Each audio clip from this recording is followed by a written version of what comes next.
Maelfu ya watu wamejitokeza kumzika aliyekuwa msanii wa filamu na mgombea wa ubunge wa jimbo la Masasi kupitia chama cha wananchi CUF, Ismail Makombe maarufu kwa jina la Kundambanda, aliyefariki alfajiri ya Julai 22 kwa ugonjwa wa pumu.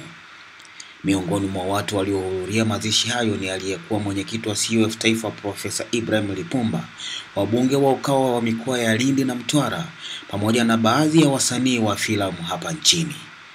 Mwandishi wa Mwananchi Digital Haika Kimaro ametuandalia taarifa ifuatayo. Marehemu Ismail Mapembe maarufu kwa jina la Kundambanda atakumbukwa kwa nafasi yake ya uchekeshaji katika tasnia ya filamu hapa nchini, lakini pia nafasi yake katika harakati za kisiasa. Kama ikibidi weka heshima, chekesha kichwa, kuna kichwa kama inalipa, kama inalipa. Haya wewe mfupi mrefu.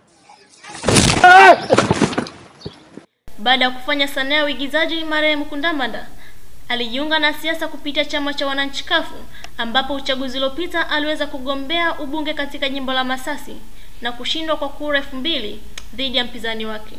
Na nimeleta pia ujumbe wa chama, umepokea kwa masikitiko makubwa sana kifo chake, kwa sababu ni mtu aliyefanya kazi karibu, na ndio maana leo sisi tumekusanyika hapa ili kuweza kumzika kwa amani, kwa utulivu.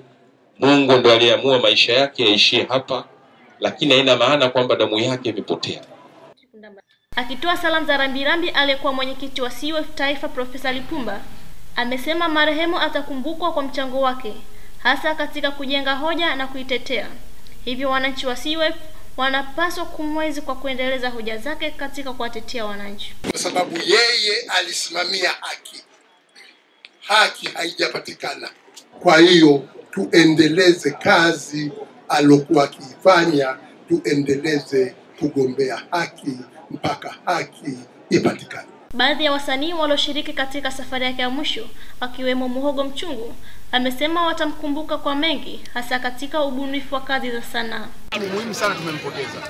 Mtu huyu tuliompoteza kwa kweli ni mtu muhimu kwa sababu amefanya mambo mengi. Unaona bwana, yani alikuwa anaelezea hisia zake kwenye sanaa. Kwa kweli msiba ni mkubwa. Msiba ni mkubwa sana. Ninaumia zaidi kwa sababu nimepoteza mjomba wangu, rafiki yangu.